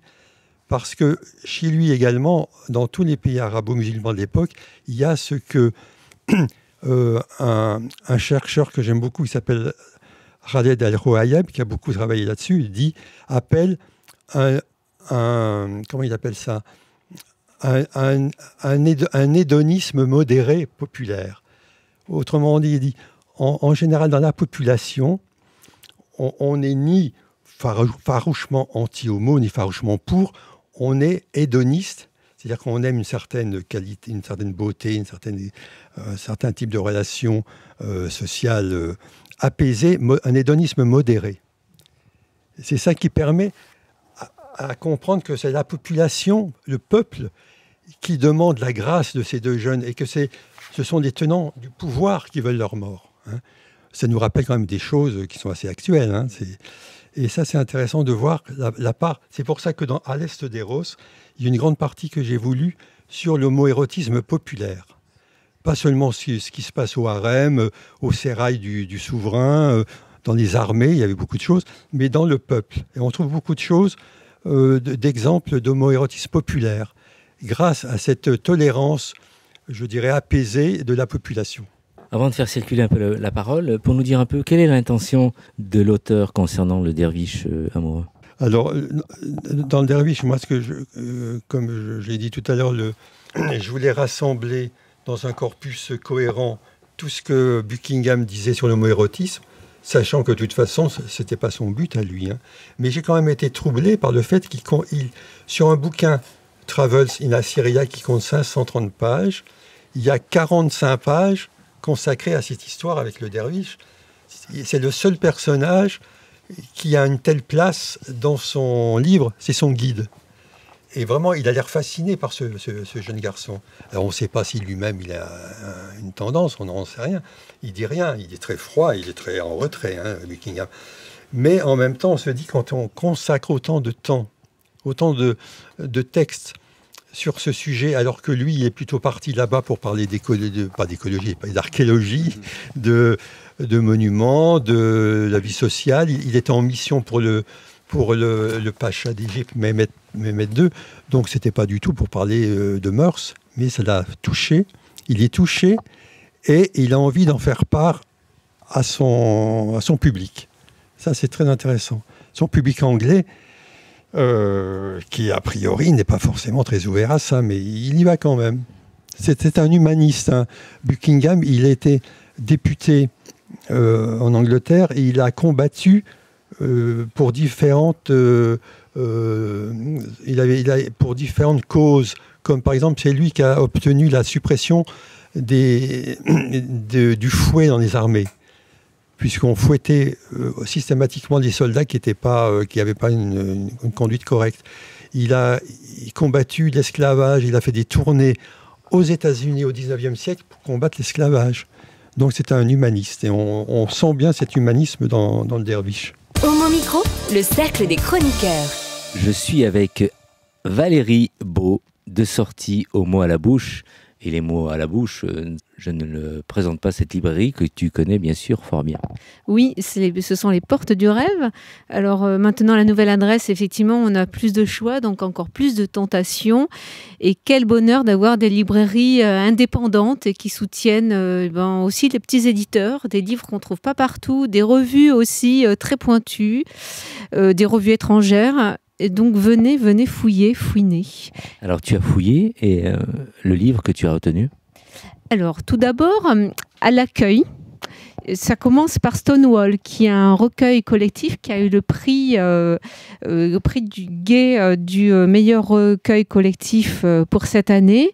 Donc c'est redistribué à SOS. Alors non, c'est pour Stop Homophobie. Et donc voilà, il y a à peu près plus de 90 auteurs, autrices. Effectivement, j'en fais partie, mais Nina Bouraoui a écrit spécialement un texte pour ce recueil. Donc sinon, je suis venue, j'ai fouillé, j'ai cherché, et donc j'ai trouvé une perle. J'ai choisi d'écrire le nom de Tal Peter Bromex, et Cléodune aussi, qui est le pseudo de son premier roman. Tal était écrivaine, chercheuse en philosophie. Sa thèse portait sur la domination des adultes sur les enfants. Elle nous a quittés en octobre dernier. Interrogée sur son second roman, Outrage, qu'on trouve ici en très très bonne place, publié cette année aux éditions Blast, elle explique. Il s'agit de refuser les coups d'éclat, les grands règlements de compte, ou plutôt, il s'agit de montrer que vouloir rompre par la parole le silence qui entoure les violences exercées au sein de la famille peut être un piège, car on s'épuise à parler sans être entendu. La thématique du secret est très importante pour moi, en particulier lorsqu'elle touche à l'inceste, parce que l'on a tendance à considérer qu'un secret doit être rompu. L'envers du secret est ainsi représenté par le cri. Or, l'acte du coming out, qui touche d'ailleurs à l'inceste ou à l'homosexualité, impose à la personne une manière de se dire qui est aussi douloureuse que limitante. Je ne sais pas si on peut mourir de se taire, mais la captation de la parole comporte certains risques. J'ai lu Outrage. C'est un cheminement poétique, vers l'indicible, un parcours intérieur en filigrane. Des indices sont déposés, fragments entre les pierres, le territoire, la chair, les autres, un banc, l'attente, une porte, les questionnements. J'ai voulu choisir des passages, j'en ai souligné bien trop. Je les ai relus, je les relirai encore. En voici des extraits. Le soleil s'accroche aux cavités du paysage. La fuite des lignes au sol apparaît dépourvue de toute grandeur. Elle se croise et s'enjambe. Difficile de saisir là où elle mène. Elle l'entraîne plus vite qu'elle le voudrait. Son visage au loin se perd. Son souffle en décalé, s'il lit aussi rapidement qu'il le peut, il est en retard. Elle trace dans ses lignes des figures. Elle cherche des repères. Un triangle, un autre. Cette étoile qu'il ne fallait jamais montrer. Les causes inexpliquées. Être juive, comme beaucoup d'autres choses de son enfance, c'est d'abord ceci. Un secret. Son regard s'abîme dans les possibles d'étroites et refuse de fournir à son corps une trajectoire exacte. À l'hôpital, elle s'est toujours montrée discrète, par prudence, par peur que les torses nerveux ne se dressent contre elle. Elle disait, elle dit toujours, à qui veut bien l'entendre, des bouts de vérité. Elle module les versions selon qui se tient en face. Elle change le cadre et les protagonistes de sa propre existence. À son boulot, tout le monde ne sait pas qu'elle aime les filles. C'est l'expression la plus convenable qu'elle ait trouvée, celle qu'elle emploie le plus volontiers. Elle l'amuse et l'agace à la fois. Elle est inexacte et lui donne un cœur plus gros qu'elle n'en possède. La plupart de ses collègues n'ont jamais vu Sarah. Non qu'elle la cache, mais elle préfère aller seule au fait des départs en retraite et rentrer rapidement. Elle limite ainsi les complications. L'époque est finie où elle avait cette envie immense de crier à toutes que la nuit dernière elle avait serré un autre corps contre elle. Elle aimait sentir alors cet air de dégoût qui se logeait au creux des joues, les mouvements soudains ralentis à cette mention. La gêne bloque la mécanique des gestes. Elle regardait les peaux se pertirer de rouge, les dents jaillir maladroitement. L'effet que faisait cette simple phrase Désolée, je suis en retard, j'ai passé la nuit avec une fille. C'est la vieillesse peut-être qui la rend terne, la lassitude de trop devoir s'expliquer. Elle s'est longtemps dit que ceux qui ne savaient pas le faisaient exprès, qu'elle ne voulait pas savoir, qu'il valait mieux donc ne pas prendre la peine de s'épuiser à leur expliquer. Maintenant, ce sont les mêmes qui fixent son ventre avec des yeux exorbités. Seule l'insulte qu'elle essuie ne se trompe jamais. Elle lui indique l'espace prescrit pour les siens, broute comme un mouton. Donc je poursuivrai encore et encore avec plaisir. Vous avez remarqué le style poétique et encore, j'ai extrêmement sélectionné. Je veux parler aussi dans la foulée de son premier roman qui s'appelle La Funambule. C'est l'histoire d'une jeune fille qui tombe de son filet. En chutant, elle perd la mémoire, celle des événements passés, celle des us et sociaux, si bien qu'elle est comme ballottée au sein de ceux qui s'activent autour d'elle et la somme d'agir. C'est quoi saluer quelqu'un et ce baiser, que veut-il dire? Pour se reprendre, pour mieux comprendre, elle décide alors de voyager afin de rencontrer ceux qui l'auraient connu avant et qui pourraient le conter ce qui elle était. Ce roman répond à une double inquiétude. À quel point sommes-nous façonnés par les autres? À quel espace possible pour celles qui veulent faire craquer leur enveloppe? Donc, je tiens à remercier ces maisons d'édition qui s'engagent pour des jeunes autrices. Merci aux éditions indépendantes Blast qui a publié Outrage, les Lettres Nouvelles édition Maurice Nadeau qui a publié le premier roman, La Funambule, en 2017 de Tal. Merci Valérie Beau, c'était très passionnant. On voit que tu es une habituée aussi, on sent que tu es une habituée des mots à la bouche. Et donc ce sont 2 ouvrages à trouver aussi. Oui, ici on fait vraiment de très belles trouvailles. Merci, à très vite. Homo Micro, l'invité du jour. On va faire circuler la parole. Et si on a du temps, on revient sur ton ouvrage. Et avant de lire, Francis, si tu souhaites lire dès maintenant, on te laisse. Je suis venu pour ça. Ouais. Alors, Antonio de Sousa, c'est un religieux portugais qui n'est pas forcément très favorable à l'islam. Enfin, voilà ce qu'il dit sur il était prisonnier avec Cervantes à Alger, hein, et donc il raconte un petit peu ce que il a vu dans les rues d'Alger. Hein. La sodomie est si estimée à Alger, et d'une façon tellement publique, que les barbiers, pour gagner plus d'argent et attirer plus de clients dans leurs boutiques, embauchent des garçons pour couper les cheveux et raser les Turcs, les renégats et les morts.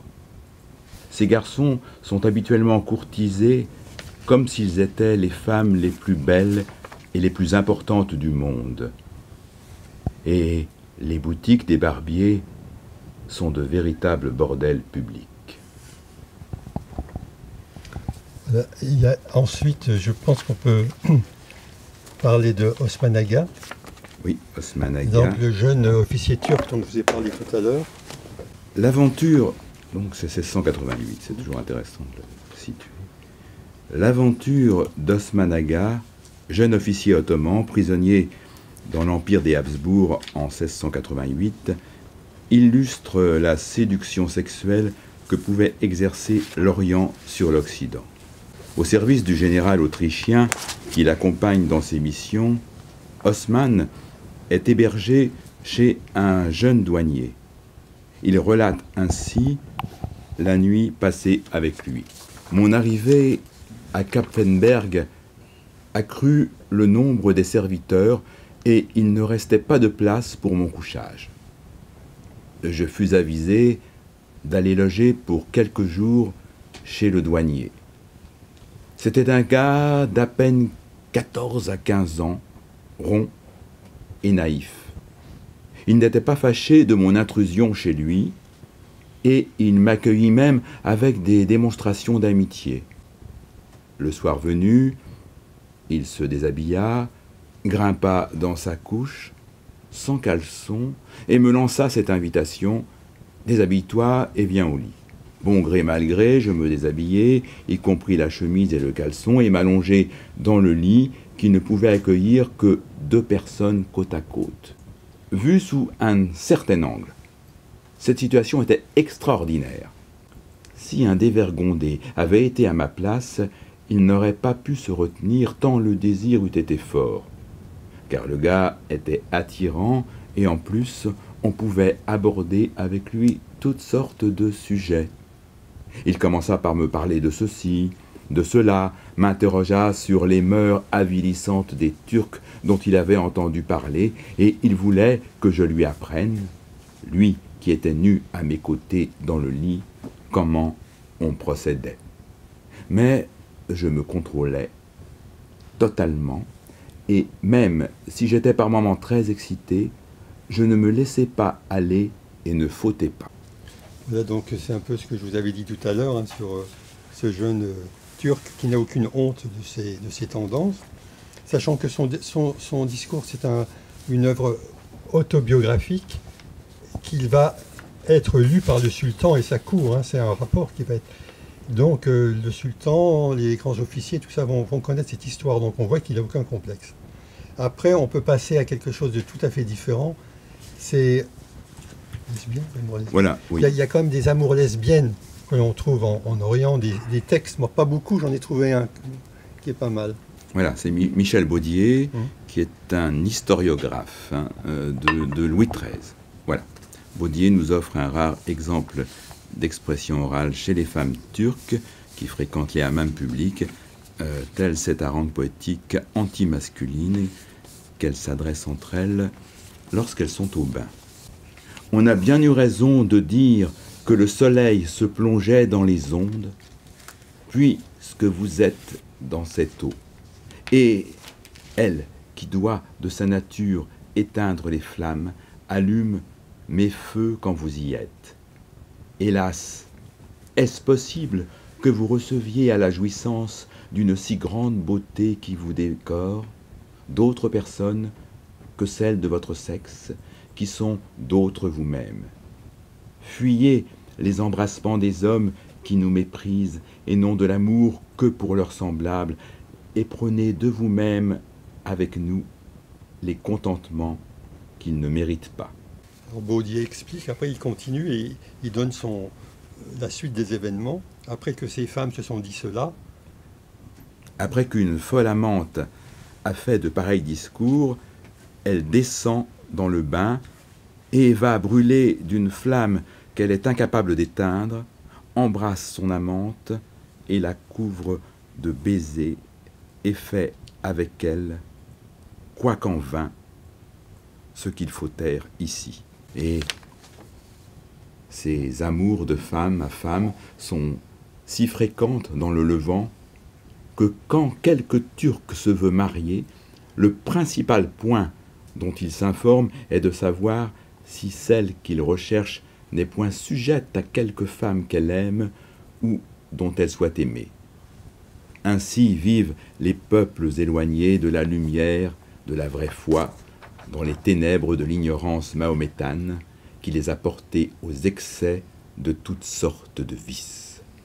Bon, on voit bien ici, merci, la critique envers la religion chrétienne, hein, puisque ce n'est que du vice tout cela, hein, pour un observateur occidental. Mais je crois qu'on peut passer maintenant à un coquin de première au XIXe siècle qui est Gustave Flaubert. Et Flaubert, lui, quand il voyage en Orient, il ne se prive pas de relever les frasques sexuelles qu'il rencontre. Notre guide, le jeune Youssouf, est un adolescent de 18 à 20 ans aux yeux noirs et à tournure féminine, rougissant, modeste et doux.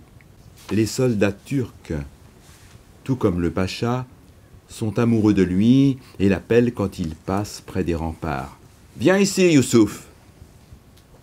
À Constantinople, Flaubert note l'étendue de la prostitution masculine dans le quartier de Galata, observant de jeunes garçons qui achètent des dragées à des marchands.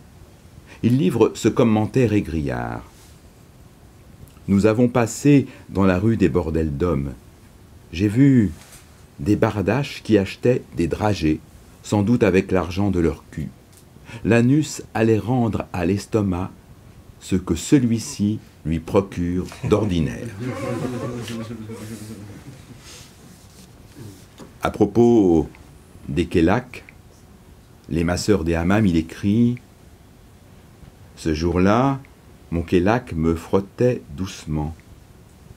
Lorsque, étant arrivé au parti noble, il a retroussé mes boules d'amour pour me les nettoyer, puis continuant à me frotter la poitrine de la main gauche, il s'est mis de la droite à tirer sur mon vide, le polluant par un mouvement de traction. Il s'est alors penché sur mon épaule en me répétant « Bakchiche, bakchiche ». Intéressant, est-ce que tu peux la relire? J'en ai une autre. Achetez le livre. Achetez le livre. Oui, alors à son ami, donc Louis Bouillet, Flaubert écrit « Tu me demandes si j'ai consommé l'œuvre des bains? Oui. » Et sur le jeune gaillard gravé de la petite vérole qui avait un énorme turban. Cela m'a fait rire, voilà tout. Mais je recommencerai.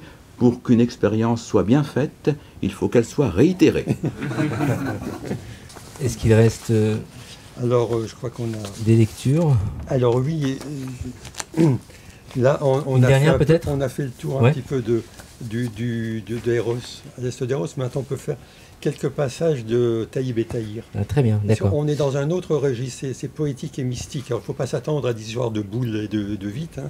C'est autre chose. En attendant que les lecteurs préparent leurs questions, parce que je suis sûr qu'il y en aura plusieurs après les lectures de notre ami Francis Coffinet. Francis. Donc, Taïb et Tahir, hein, c'est ça? Alors, prisonnier de l'anglais Sir John, Taïb est affecté à l'entretien du jardin. Taïb regarde ce jardin comme un paradis, émerveillé. Il oublie les malheurs de ce monde. En soupirant devant le ciel suspendu, il interpelle l'arbre sacré du paradis. Sa rose est souriante et son rossignol chante. Sir John, ce bourgeon, ce jeune bourgeon bien-aimé, est un amant à la chemise agréablement parfumée. Quand il plonge la main dans la coupe de raisin, la grappe est suspendue comme une perle sans corde. Sa beauté, ses gestes, son allure attirent les cœurs. Il distribue des baisers sans compter. Un jour, Sir John a donné une fête dans son jardin et le cyprès s'est libéré de son chagrin. Il a invité plusieurs jeunes gens, beaux comme des lunes d'or et d'argent. Ils ont commencé un grand festin, bu du vin et pris plaisir à l'amour. Le Seigneur est devenu plus tendre que le cœur de la rose. Il a fait couler le plus doux des parfums. Ses lèvres, mêlées aux friandises, ont nourri l'âme et le corps, son visage s'est couvert de baisers. Ils sont restés ainsi plusieurs jours dans la roseraie, à boire et à faire la fête. L'histoire du chef de la police dont Là, c'est ça, en fait, ils sont trahis par des voisins et ils sont arrêtés par la police. Le chef de la police, un infidèle, haineux et jaloux, a fait comparaître Taïb et Tahir et ordonné qu'on les tue sur le champ. Il a dit au bourreau, « Ne tarde pas, fais-leur goûter la lame de ton épée, tranche la tête de ces corps malfaisants. Ce sera une leçon pour tous les rebelles. » Voyant cela, le peuple fut pris d'une grande pitié. Il exigea par toute la ville la grâce des deux jeunes condamnés, disant « Ce policier égoïste va salir nos noms auprès de nos amis et de nos ennemis. Si nous tuons ainsi les prisonniers, ô puissante épée, le monde dira que nous te manions sans la grâce de Dieu. Qui pourra s'en expliquer au jugement dernier ?» Soudain est apparu le soleil brillant du monde. L'obscurité de la séparation s'est dissipée. Le cœur sanglotant de l'amoureux est devenu caresse. Il s'est soulevé de la terre, se gémissant. Il a vu le festin et retrouvé son bien-aimé. Sa langue amoureuse s'est brûlée et s'est chargée de cendres. La haine et la ruse ont disparu, il est devenu un aimé de Dieu. Deux souffles inoubliables se sont retrouvés, là où l'on entend les prières qui disent « Nous aussi, avec les amis du temps des plaisirs, remplaçons la parole par la prière. » Que le juste, ami des hommes, donne à chacun ce qu'il désire, qu'il conduise chaque être perdu vers sa destinée. Le juste, ami des hommes, c'est Dieu. C'est un des 99 noms de Dieu, c'est le juste et l'ami des hommes. On va terminer par des extraits du Derviche, puisqu'on parlait de ça. Hein. Donc le journaliste anglais, Buckingham. Je te laisse... Mais oui. Mais c'est fort long. Le journaliste, donc Buckingham, en voyage en Mésopotamie en 1817, sursaute quand son jeune guide, le derviche afghan Ismaël, lui révèle qu'il aime un garçon. Quelle ne fut pas ma surprise de découvrir que c'était le fils et non la fille de son ami Elias qui l'exerçait, cette emprise si puissante sur son cœur.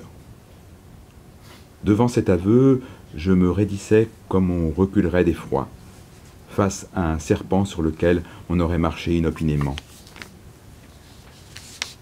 Son lieu de résidence et de travail se trouvait près du pont du Tigre, à la porte de la mosquée du vizir. Il y a 5 ou 6 ans, alors qu'il était assis là, entouré de plusieurs de ses amis qui venaient régulièrement goûter sa conversation et le distraire de l'ennui de son travail, il remarqua, passant dans la foule, un jeune et beau garçon turc, dont les yeux rencontrèrent les siens, comme par le fait du destin.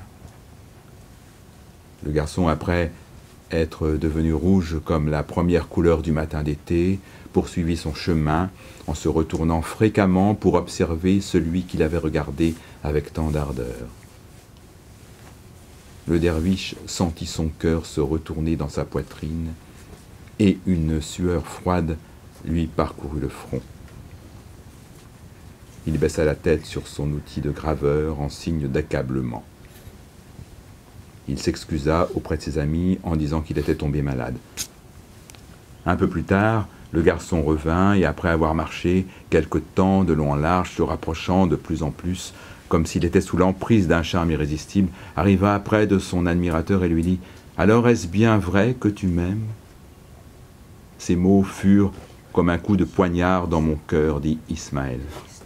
Je fus incapable de répondre. Ses amis, qui étaient près de lui et qui maintenant comprenaient la situation, lui demandèrent s'il s'entretenait déjà une relation avec lui. Ismaël le rassura qu'il ne s'était jamais vu auparavant. Alors, dit-il, un tel événement est certainement l'œuvre de Dieu. Son affection pour le garçon était d'une telle intensité qu'il ne pouvait souffrir qu'il quittât la maison ou qu'il fût offensé en s'exposant à la vue des autres, car il considérait comme aussi sacré que le membre le plus retiré du harem. Pour seule réponse aux questions naturelles que ce sujet soulevait chez moi. Il prétendait qu'il préférait mourir plutôt que de causer la moindre peine à une créature aussi pure, aussi innocente, aussi divine. Ismaël, cependant, fut surpris au plus haut point quand je lui affirmai qu'une telle inclination était parfaitement inconnue chez les peuples d'Europe. Comment, me dit-il, la nature vous a-t-elle fait différent d'un autre matériau? Pouvez-vous contempler le jeune homme beau comme la lune, chaste, innocent, enjoué, généreux, gentil, bref, possédant toutes les perfections de l'adolescence, qui, comme le parfum le plus délicat de la rose, n'existe que dans le bourgeon, et devient plus grossier et moins délicat quand on le respire à maturité? Comment pouvez-vous donc regarder un être aussi digne du paradis et ne pas l'aimer systématiquement? Je m'efforçais de lui faire comprendre la différence entre une estime fondée sur l'appréciation autant que de qualités rares et qui pourrait ressembler à un intérêt pour la personne. Mais il me fut impossible de le convaincre, car dans son esprit, une telle distinction ne pouvait exister.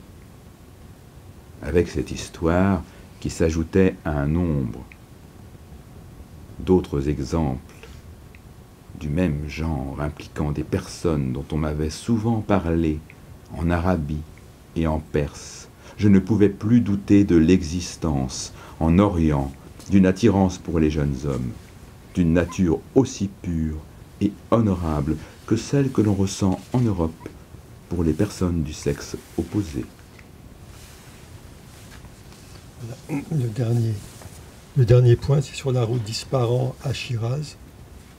On fait le dernier chapitre sur la route d'Ispahan. Oui, il est faisable. Alors que nous nous préparions à partir de bonne heure, l'attention du derviche fut attirée par une inscription poétique en persan sur le mur de l'alcôve qui faisait face à notre chambre. Elle avait probablement été écrite par quelque amant affligé par le brûlant souvenir de sa maîtresse. Ismaël, à qui elle rappelait puissamment son jeune amoureux de Bagdad, fut saisi d'une intense émotion que je fus incapable de comprendre. Le verset en langue persane, autant qu'il put le traduire en arabe, exprimait la lamentation suivante. « Quand ton souvenir se glisse dans mon cœur, tel un espion dans la nuit, des larmes d'eau coulent d'abord dans mes yeux et bientôt font place à des larmes de sang. » Après avoir récité ce vers en persan, plusieurs fois, à haute voix, il s'exclama « Ah, comme il est difficile d'avoir le cœur partagé entre la philosophie et l'amour. La première a fait de moi votre disciple et votre compagnon à travers le monde. Mais le second, oui, il ne peut en être autrement, me fera abandonner tous mes rêves de sagesse et de perfection et hâtera mon retour auprès du jeune Elias, au moment où vous prendrez la mer pour l'Inde. Al-Hula, répondis-je, et le derviche retourna tristement à ses occupations. Merci Francis Coffinet. Une question ou deux éventuellement pour finir. Valérie? Moi, c'est par rapport aux amours entre femmes. Est-ce que tu penses qu'il y aurait des contes pourrait-il en exister? Et s'il n'y avait pas de voyageuse occidentale pour analyser, est-ce qu'à l'intérieur de la société ottomane, il y aurait des femmes de lettres qui parlent des amours entre femmes? Alors ça, c'est une bonne question, c'est un point d'interrogation, mais il y a quelques pistes. Je pense qu'en reprenant certains auteurs que j'ai cités, on peut peut-être trouver autre chose. Il y a d'autres histoires qui ne sont pas des contes, mais qui racontent des épisodes impliquant des femmes, et qui sont très intéressants aussi. Il y a, à l'Est des Rostes, je les cite, j'ai tout un chapitre sur les femmes. Donc il y a, notamment au Maroc, il y avait toute une catégorie sociale qui était des devineresses. On appelait les devineresses, je ne sais pas si ça existe encore aujourd'hui, des femmes que les gens allaient voir pour discuter, puis surtout pour connaître ce qui va se passer dans leur vie. Et ces femmes étaient accusées souvent de détourner les jeunes femmes qu'elles recevaient, en leur faisant croire mille et une choses. Elles leur donnaient une sorte de filtre d'amour, et elles les détournaient de leur mari. Et ça, c'était très courant au Maroc. Et il y a d'autres histoires comme ça, que l'on retrouve dans l'Est des Roses. Alors, il y a une voyageuse occidentale qui est assez connue en Orient, qui est Lady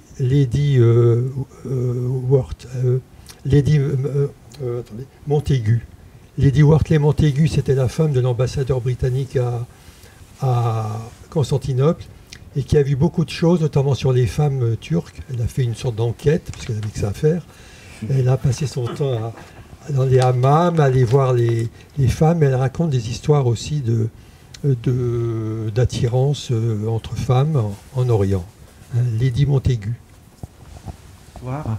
Je voulais savoir comment vous vous positionnez par rapport aux thèses, aux théories de Frédéric Lagrange. Je pense tout particulièrement au livre que vous devez certainement connaître, Islam d'interdit, Islam des jouissances, où il évoque ce courant totalement occidental qui a peut-être eu tendance peut-être à embellir peut-être et avoir dans l'islam peut-être un aspect extrêmement permissif qui peut-être n'est peut-être pas totalement vrai. Et donc j'aimerais savoir comment vous vous positionnez par rapport à ces théories et aussi à cette tradition. Par exemple, je pense à Goethe, le divan oriental occidental. Donc effectivement, il y a toute une tradition littéraire, intellectuelle, qui depuis, enfin en Europe depuis déjà vraiment plusieurs siècles, vante et voit effectivement quelque chose de très permissif en islam. Donc ça c'est le premier point. Et je vois que vous avez aussi beaucoup évoqué la notion de soufisme. Et je pensais à l'imam Ludovic Mohamed Zahed qui se réclame de cette tradition, et également à la femme imam française qui également se rattache à cette tradition de l'islam mystique. Donc effectivement j'ai noté aussi cet aspect-là. C'était donc la dernière question, oui. Laurent. Oui, alors Lagrange, effectivement, c'était une source d'inspiration intéressante.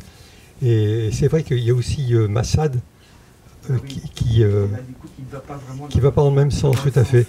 Alors bon, on peut effectivement avoir des points de vue différents, mais en fait, moi ce qui m'a intéressé surtout, c'est que je vois bien dans les différents récits que j'ai trouvés, hein, qui quand même sont assez nombreux sur une longue période, on utilise l'homophilie qui est rencontrée par ces observateurs occidentaux contre l'islam. On considère que c'est une preuve de plus de la décadence de la société islamique. Donc c'est à charge. Hein. Donc c'est pas pour dire, écoutez, qu'est-ce que c'est bien, ils sont libéraux, etc. Non, c'est pas bien. Ils sont immoraux et on essaye de prouver par A plus B que l'Europe est beaucoup plus morale que cet Orient décadent. Et certains disent même que c'est une raison de la décadence de l'Empire ottoman, ce qui est historiquement n'a pas de grand sens. Mais donc voilà les interprétations que l'on peut faire. Moi je ne me suis pas placé dans les débats actuels des gender studies, etc. J'ai voulu remonter en arrière, avoir un regard historique sur ce qui se disait, quel était le point de vue des Occidentaux qui partaient là-bas et qui revenaient avec des images et des faits, parce que ce sont des faits vécus qu'ils ont ramenés.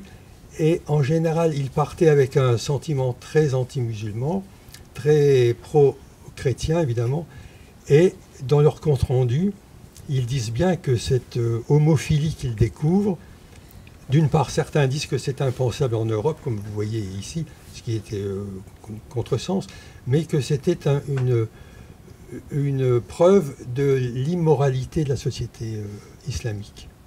C'était ça leur argument. Merci Laurent. Cette soirée se termine. Merci aux lectrices et aux lecteurs d'être passés par Les mots à la bouche. Merci à Francis Coffinet, auteur et acteur, qui a fait donc différentes lectures. Si tu pouvais nous rappeler un peu les différents livres que tu as écrits. Je ne vais pas tout vous dire.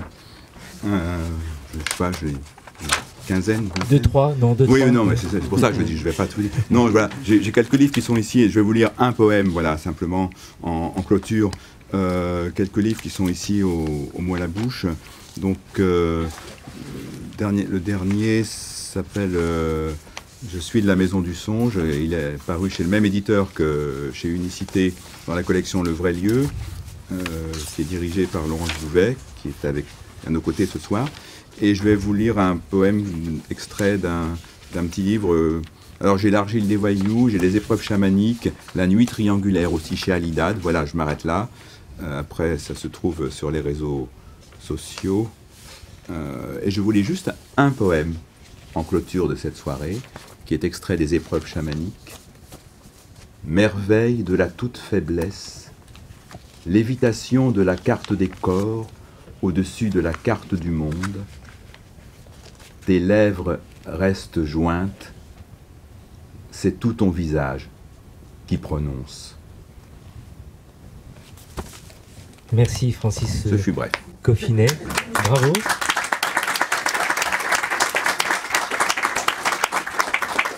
Je te vois très encombré avec ces livres, mais tu sais, tu peux me les laisser. Hein. Tu peux repartir chez moi avec. Merci. Je vais le faire. Tu nous rappelles la maison d'édition et le nom de ton éditeur, Laurent Baudouin? Alors, les Dires des nuages qui pleurent et le Derviche amoureux, c'est des éditions Unicité à Paris. Le premier à l'Est des Roses, en fait, c'est moi-même, auto-éditeur. Enfin non, c'est pas exactement vrai, c'est Culture Commune, mais en fait, je suis le seul diffuseur de ce livre. Voilà. Merci en tout cas à toutes et à tous. Merci aussi à nos jeunes techniciens réalisateurs, Amy Aguirre et Mathieu. Je n'ose pas prononcer son nom parce qu'il faudrait que je me le familiarise avec, et donc j'ai pas envie de l'écorcher. Comment? Zavatsky. Merci en tout cas d'être passé par les mots à la bouche, et surtout, courez aller acheter tous les livres que vous souhaitez en poussant la porte de cette très belle librairie qui est bien placée ici dans le 11e arrondissement. À bientôt, merci. Hey! Oh non! Cette émission est maintenant terminée. Mais un conseil, retrouvez l'ensemble des podcasts d'Homo Micro, l'émission qui se prend au mot, sur toutes les bonnes plateformes de streaming.